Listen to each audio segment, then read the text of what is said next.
Vamos. Bien, buenas noches a todos. Vamos a empezar nuestro encuentro de hoy hablando primero que nada de una organización fundada a principios de siglo en la tierra de Palestina. Recuerden que estamos hablando de esa época, de esos días, en los que se fue fundando un Estado todavía sin mucha legitimidad ni aprobación internacional, pero ya dando los primeros pasos. Estuvimos viendo un poco el Haganá, esperen que tengo una pregunta. ¿Dónde podemos verlo grabado? Unos días después se sube a un sitio del hambre que se llama E-Masoret. E-Masoret es un sitio, lo pueden buscar, y ahí están todos los encuentros. Y si no, van a YouTube, y también están grabados en YouTube. Pueden encontrarlos allí también. Y si no, también los pueden comprar en Amazon. No, mentira, eso no. Bueno, entonces estaba diciéndoles que veíamos cómo se fue conformando este Estado y fuimos viendo, no tan en el hilo histórico de los años, sino que ya que abordábamos un tema, íbamos avanzando en ese tema y en lo que fuimos abordando en el último encuentro fue acerca de la Ganá, del el antecedente del ejército de Israel, y hablamos un poquito también de Jabotinsky y de algunas personas más.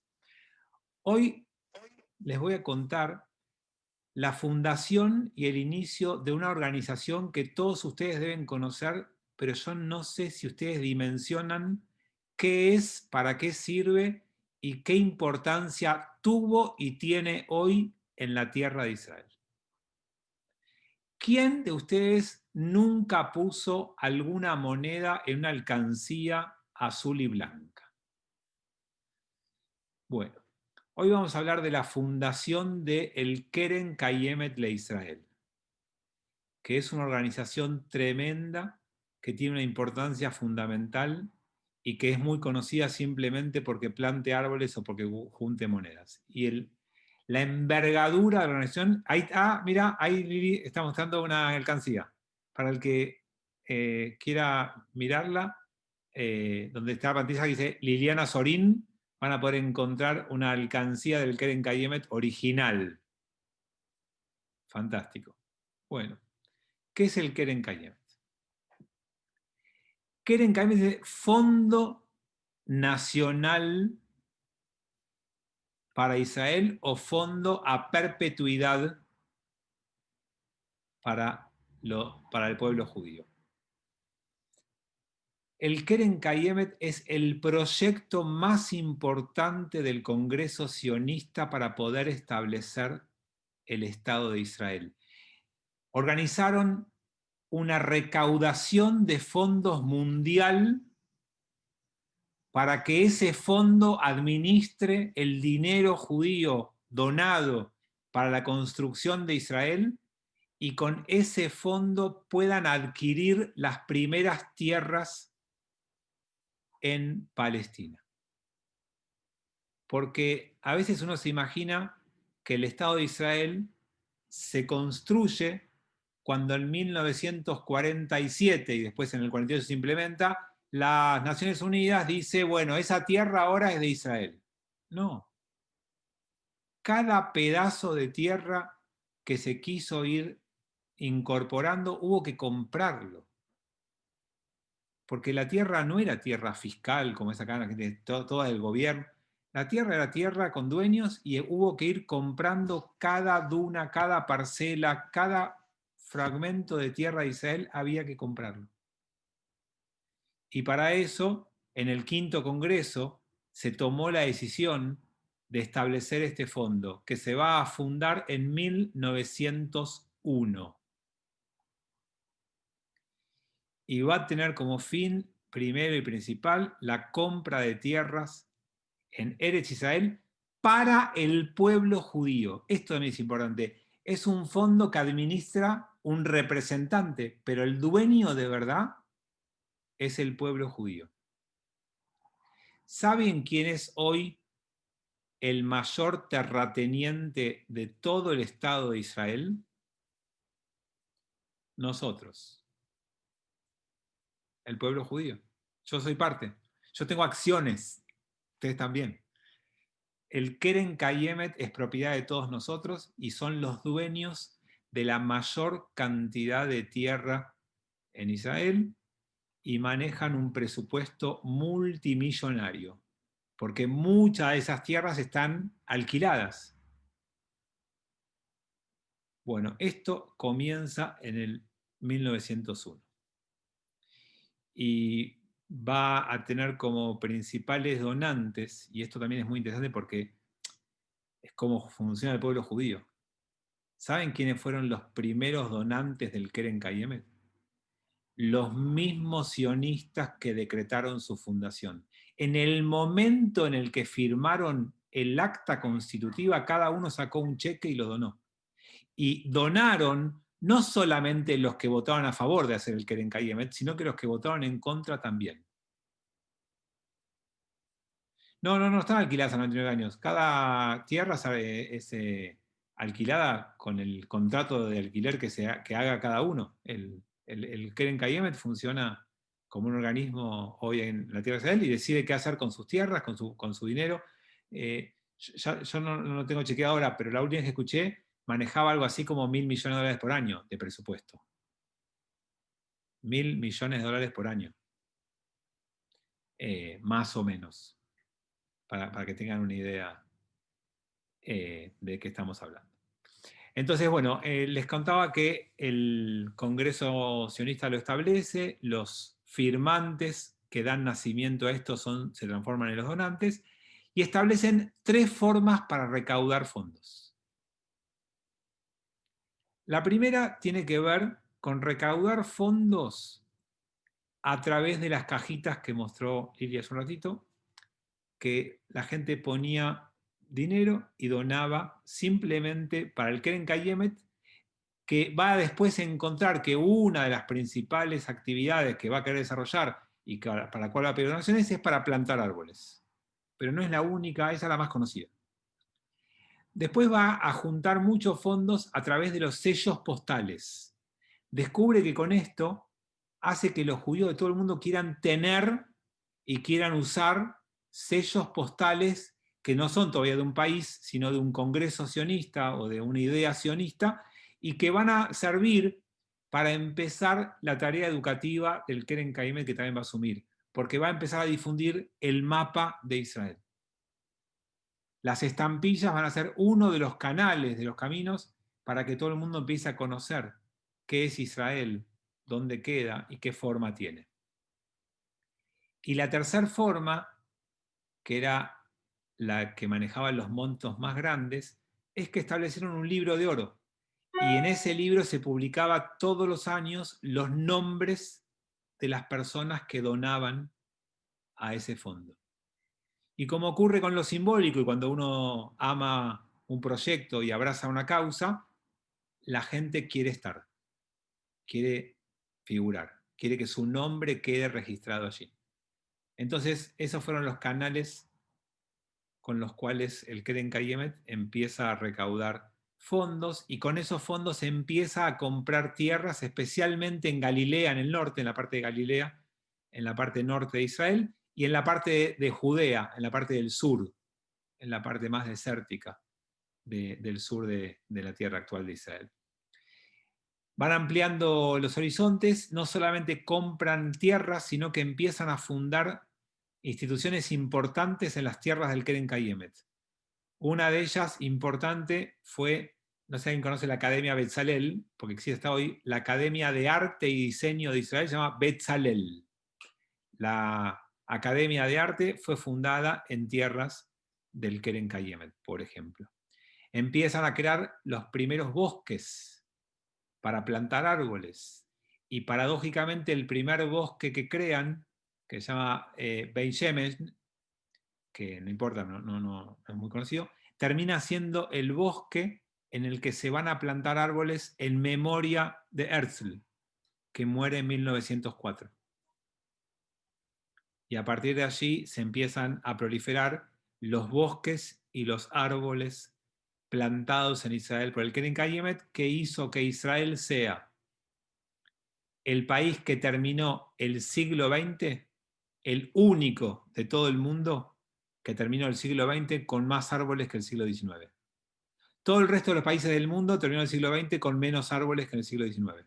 El único del mundo que logró esa hazaña fue Israel, y eso fue gracias, obviamente, al Keren Kayemet. Pero también se dedican a financiar y establecer barrios y ciudades. Los primeros barrios de Tel Aviv, el kibutz de Gania, un barrio Carmel en Haifa, la tierra para el Technion, la tierra para la Universidad de Jerusalén, todo eso se hace con fondos del Keren Kayemet. Van a poder ver de a poco la tremenda importancia que tiene este fondo, que tuvo en el desarrollo del país. ¿Y cómo funcionaba? Porque el fondo tenía que siempre ser equitativo en lo que hacía y responder a sus estatutos. Entonces, por ejemplo, si vieron que, yo no sé, les conté cuando se desarrolló Tel Aviv, hubo 66 familias que hicieron un sorteo, se mudaron y fueron. Bueno, 60 de las 66 casas que se construyeron fueron financiadas por el Keren Kayemet. ¿Cómo se hacía? El Keren Kayemet les hacía un préstamo y la gente debía devolverlo con los plazos y las condiciones que se arreglaban en el contrato, porque esos fondos tienen que poder servir para prestarle a otra gente y a otra gente, y eso fue lo que permitió la transparencia del fondo. Tenían un comité, establecía prioridades, sentaba las condiciones y se usaba el dinero. Las condiciones más importantes es que nunca tuvieran objeto de lucro los préstamos que generaba el Keren Kayemet. Vos podías pedir un préstamo al Keren Kayemet para tu vivienda, o podías arrendar tierra con condiciones privilegiadas del Keren Kayemet. No podías subarrendar lo que arrendabas a otra persona para que lo trabaje otro. O sea, había condiciones para que esto sea un emprendimiento solidario. Y esto permitió entonces un desarrollo social, cultural en la tierra de Israel.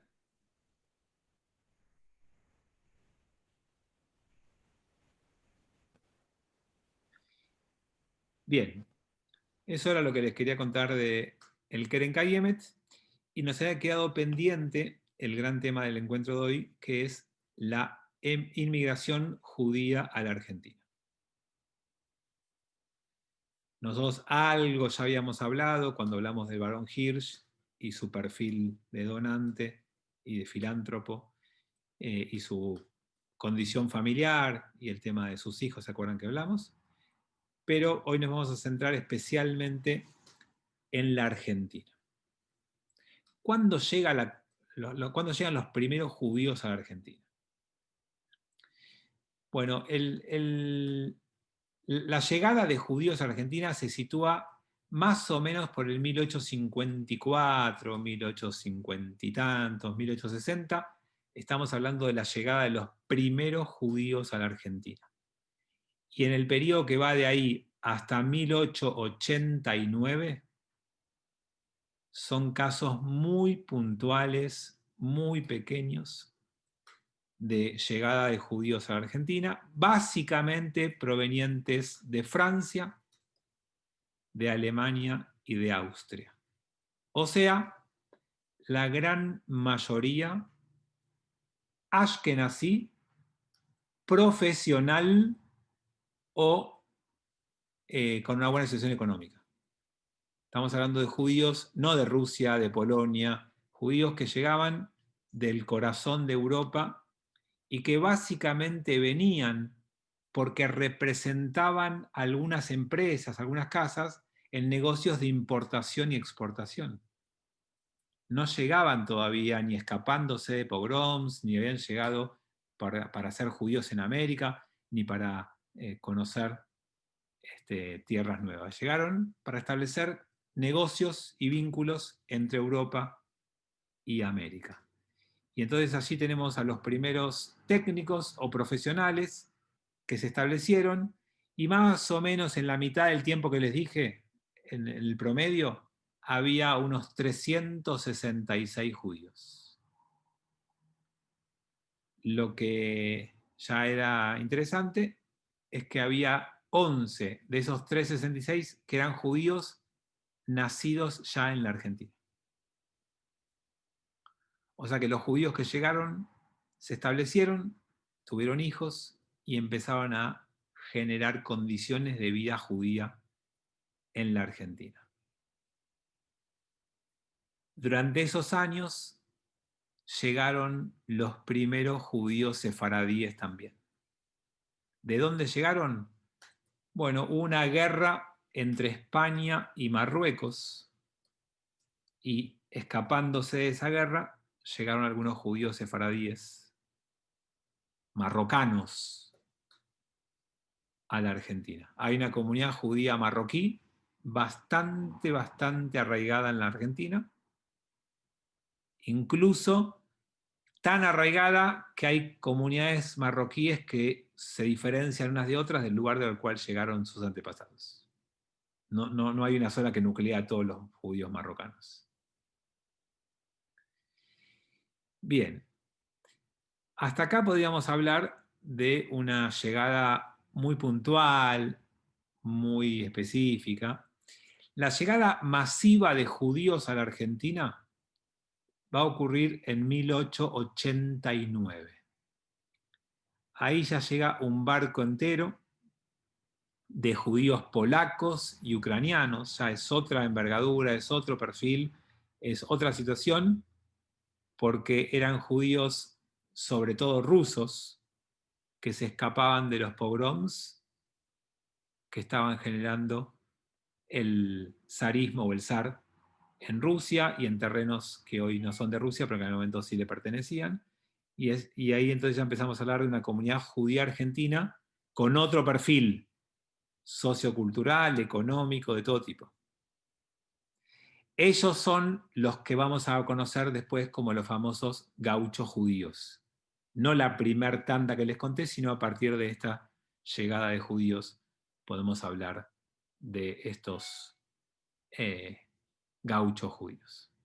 Y entonces, para entender un poquito mejor esto, vamos a hablar del barón Hirsch y de lo que hizo el barón Hirsch para que esta gente llegue. Todavía no llegó, alguien me preguntó ahí por Libertad, todavía no se organizaron, todavía no hay, ya vamos a hablar de la congregación, de cómo se forma y demás. Vamos a dedicarnos un poquito a la obra del barón Hirsch para que esta gente pueda llegar acá. El proyecto del barón Hirsch fue un proyecto diseñado y pensado, no fue un proyecto espontáneo, y fue un proyecto que requirió la conformación de una empresa, la Jewish Colonization Association, la famosa JCA, se suele ver en todos lados, que es la empresa que se encargó de movilizar y de ofrecer un hogar seguro a todo judío cuyas libertades estaban siendo cercenadas en su país de origen. Esa era la razón de ser de esta organización. Una empresa con parámetros empresariales, con estándares empresariales, con planificación, con fondos, un flujo de fondos, todo como una empresa, como si fuera Coca-Cola, pero el objetivo no es que haya una Coca-Cola al alcance de la mano del que todo el que tenga sed, sino que el objetivo era que todo judío perseguido por su condición de tal pueda encontrar un hogar seguro en otra tierra. Bueno, este plan de migración y colonización que tenía que darle a los judíos esta solución a su problema, tenía, como todo lo que obviamente se hace así, prohibición absoluta de hacer cosas con fines de lucro. Todo tenía que ser de ayuda a establecer colonias agrícolas en la Argentina, en Canadá y en Palestina, que fue lo que ya hablamos en algún momento. Nos vamos a dedicar hoy a la Argentina. Básicamente la idea era que en la Argentina las condiciones estaban dadas para establecer granjas agrícolas que con ayuda de maquinarias y de capacitación y de semillas y de fertilizantes y de todo lo que haga falta, iban a desarrollar acá una vida judía renacida. Para eso también había que crear condiciones con escuelas, con fábricas, con cooperativas, con bancos y cajas de ahorro, préstamos y todo. O sea, fue un emprendimiento que intentó abarcar todos los ítems posibles para que tenga éxito y se establezca vida judía bien.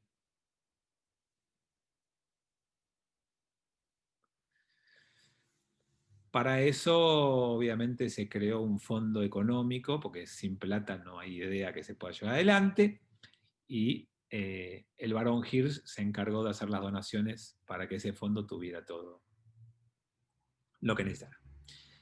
¿Por qué en la Argentina? ¿Por qué nos eligieron a nosotros? Para poder hablar de esto, tengo que ir un poquito más atrás en la Argentina para que vean qué fue lo que sentó las bases para esto. Entonces, lo primero que hay que ver es que en 1876, hubo un presidente que se llamó Nicolás Avellaneda. No sé si lo recuerdan, por la calle, por el colegio, o porque lo estudiaron alguna vez, pero Avellaneda promulgó lo que se llamó la Ley de Inmigración y Colonización. Esa ley lo que hacía es que limitaba la inmigración espontánea, o sea, la gente que quería venir así sola, suelta, pero daba mucho estímulo a una inmigración organizada. Podemos llamarla incluso hasta artificial. Era muy apoyada con incentivos por parte del gobierno argentino toda negociación que se pudiera hacer para una inmigración organizada. Y por supuesto que el imaginario el imaginario argentino de aquel momento era y que vengan los europeos. Queremos inmigración europea. Y bueno, en esa entramos. Si bien en Europa éramos considerados parias, para los argentinos éramos europeos.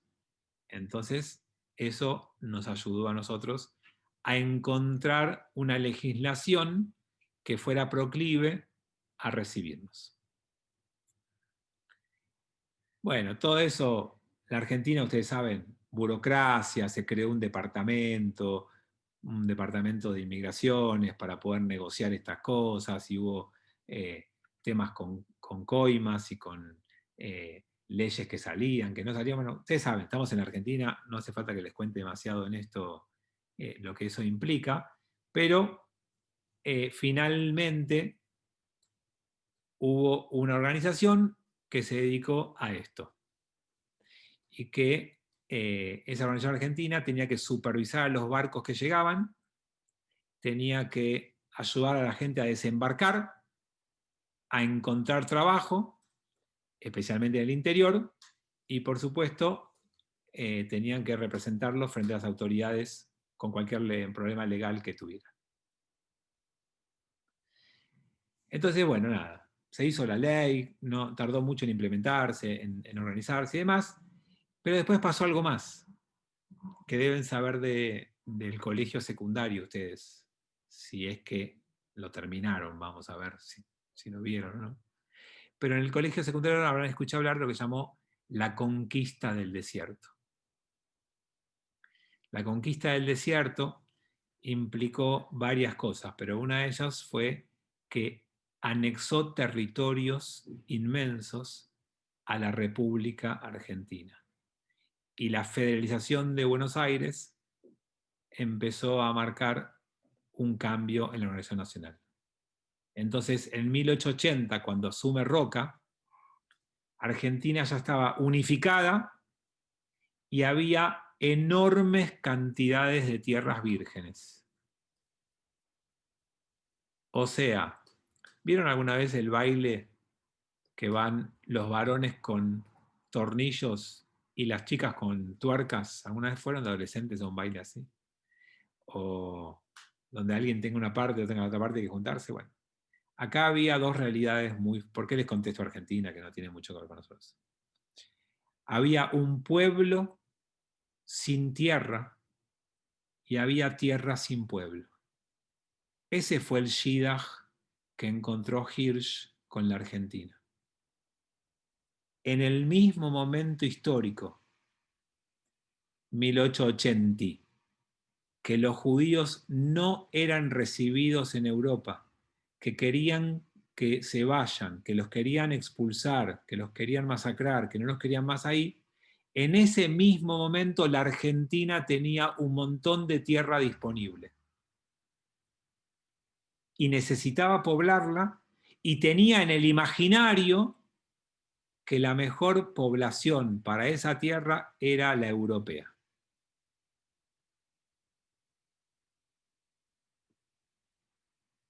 Entonces se produjo el maravilloso Shidduch, y en 1889, el Weser, el nombre de un barco, trajo 1.200 pasajeros, 820 judíos rusos. Era la mitad de todos los judíos que había en la Argentina en ese momento. O sea que la comunidad judía en un arribo de un barco creció en el 50% de su gente.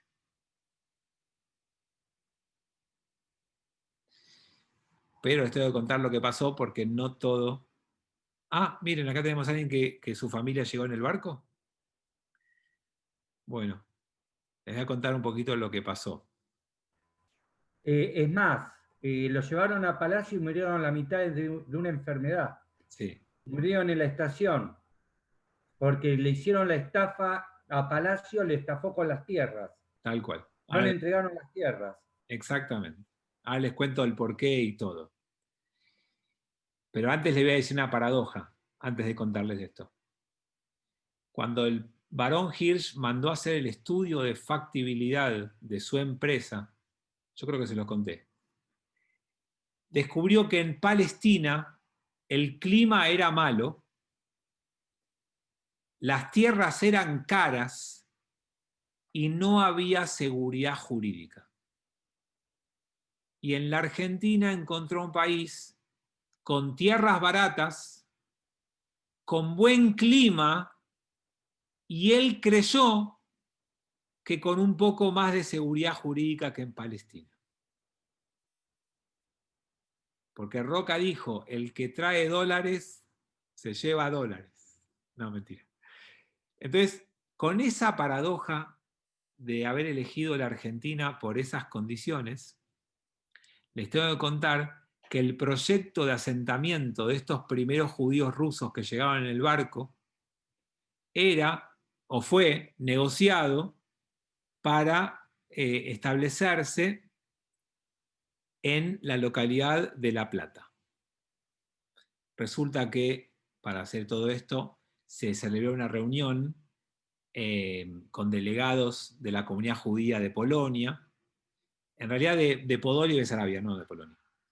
Y digamos, como estaban en tan malas condiciones, decidieron organizar una emigración masiva, y entonces fueron a París a negociar, quisieron el apoyo de Rothschild para poder emigrar a Palestina. Bueno, como fracasaron, entonces ahí una persona, Kaufmann, que trabajaba para el barón Hirsch, un tal Eliezer Kaufmann, se enteró, y entonces, como había ahí una oficina que trabajaba con la Argentina, y él no tenía mucha información de la Argentina, decidió en eso explorar esa idea, ¿no?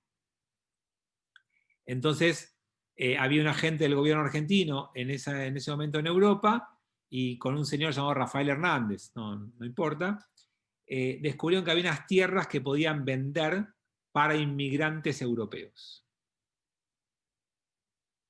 Las tierras, como les dije, estaban en una tierra que se llamaba Nueva Plata, provincia de Buenos Aires. ¿No? Nueva Plata era lo que puede ser La Plata. En La Plata estaban esas tierras y entonces se empezó la negociación. Esta organización negoció condiciones y demás y finalmente compró la tierra para establecer ahí a 120 familias judías.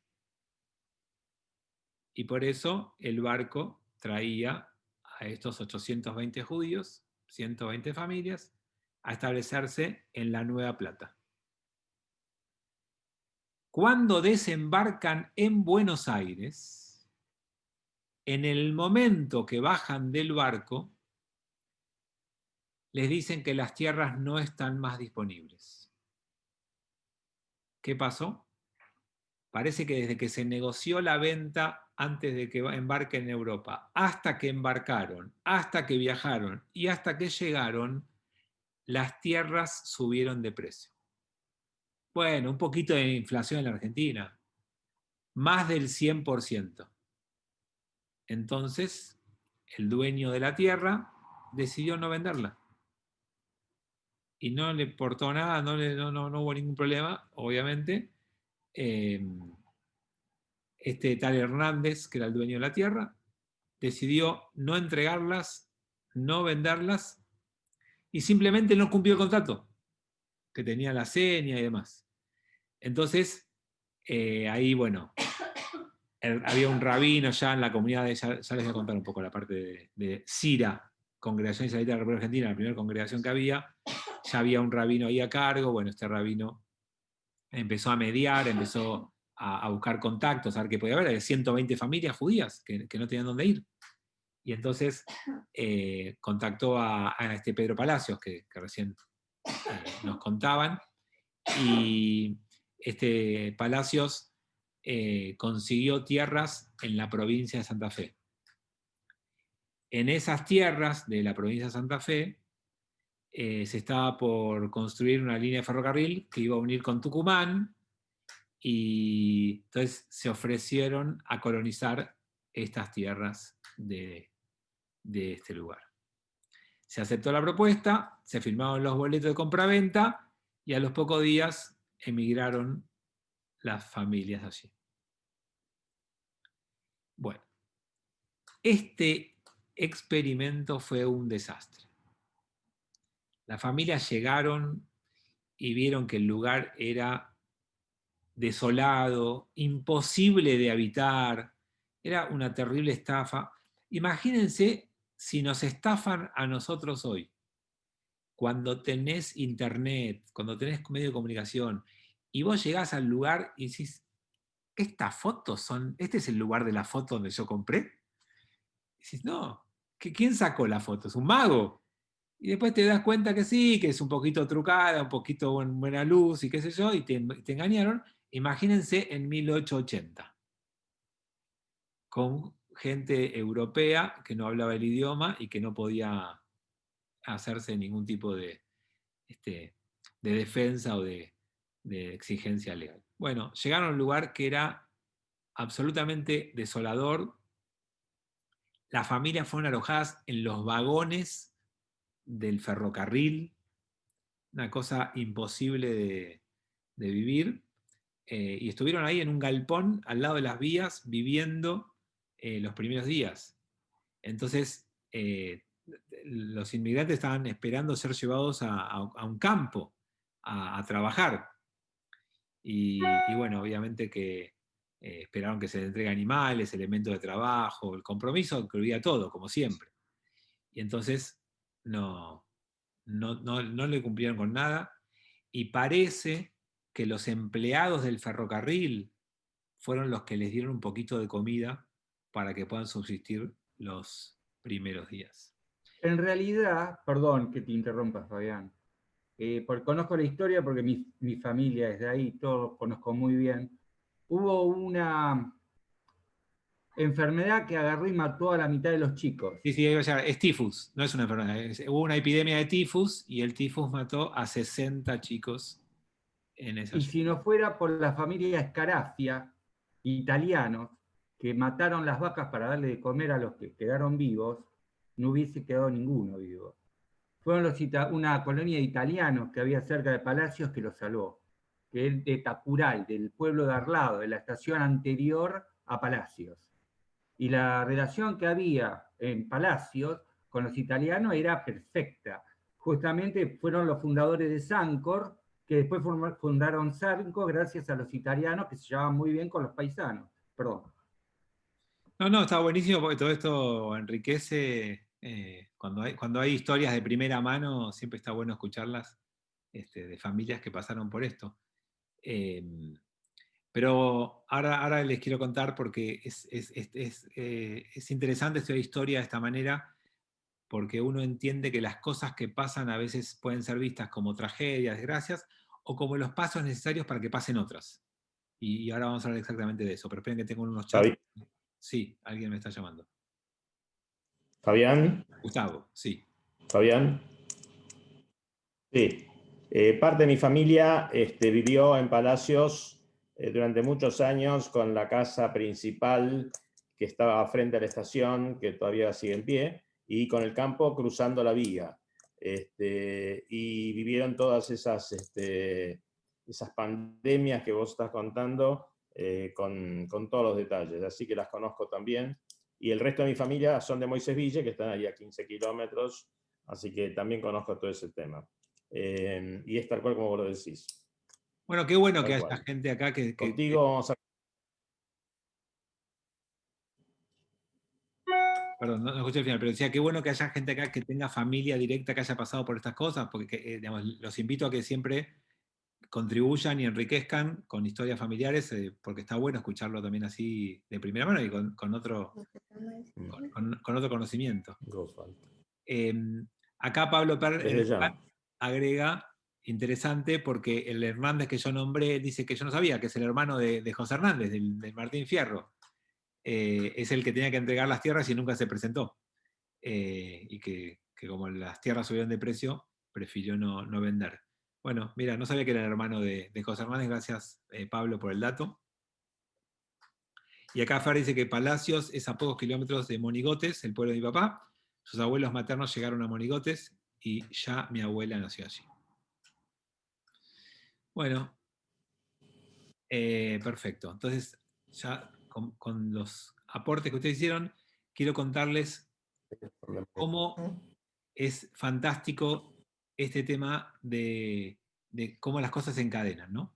Resulta que había una persona llamada Lowenthal, de apellido, que fue parte de todo este proceso y que volvió a París después de este proyecto frustrado, ¿no? De colonización agrícola judía en la Argentina, y que llevó esta experiencia para allá. Y que, nada, tuvo que ver con sus propios ojos cómo todo el proyecto se venía abajo y cómo se estafaba a la gente y cómo los judíos que habían sido perseguidos en Rusia y que fueron ayudados a llegar acá para no ser perseguidos, para encontrar un futuro con la esperanza que eso implica, de repente los estafa una persona y quedan de vuelta mal parados. Pero además, con algo más que es complicado. Y es que los que vinieron en la primera vuelta no estaban preparados ni para el clima ni para el trabajo. El clima de la Argentina y el clima de Rusia no tienen nada que ver. Y el trabajo que hacía falta para hacer en la tierra tampoco responde al saber que tenían estos judíos rusos que trajeron. Entonces no es que solamente el problema fue que los estafaron, sino que trajeron un grupo de gente que no estaba preparada para el clima, para el trabajo, no tenía los conocimientos y nadie se aseguró de que iban a cumplir con las condiciones. Entonces, todo esto llevó de vuelta el proyecto a Europa, y cuando esto volvió para Europa, es que el barón Hirsch toma la decisión de hacer esto de otra manera. Y quizás, perdón por lo que voy a decir, ¿no? Pero producto de esta primera estafa y de este primer fracaso, se deciden hacer las cosas de otra manera. Más profesional, más eficiente y con la posibilidad de tener otro tipo de éxito en la tarea. Y así es como se constituye la sociedad, que va a tener un carácter más organizativo, que va a determinar cuánta tierra entregarle a cada familia, qué implementos, cómo se capitaliza, cómo se reintegra, cómo funciona. Y a partir de ahí se hace un cálculo. El cálculo dice más o menos así que una familia tenía una chacra, que cada chacra iba a unirse para formar un lugar más grande y que con más o menos $200.000 de aquel momento sería posible colonizar más o menos unas 100 familias, o sea, unas 1.000 personas.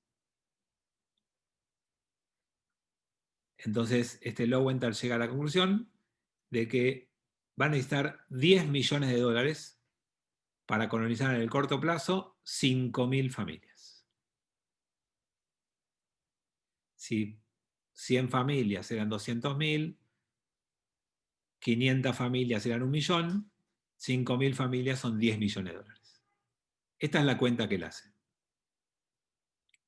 Y con eso iba a traer 5.000 familias, o sea, 50.000 personas.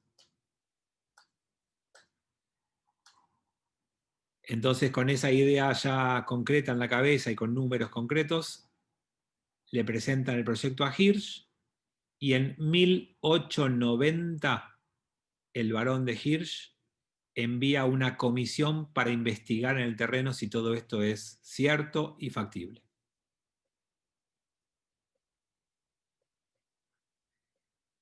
La comisión aprueba, el gobierno argentino también, y entonces tenemos un proyecto por delante. Todo cerraba. La Argentina tenía mucha tierra, poca población, un buen clima, tierra fértil, facilidad de cultivo, y entonces tenía política más o menos liberal, y había una ley con ventajas para los inmigrantes organizados. Y una ventaja para los inmigrantes que quieran ir al campo también.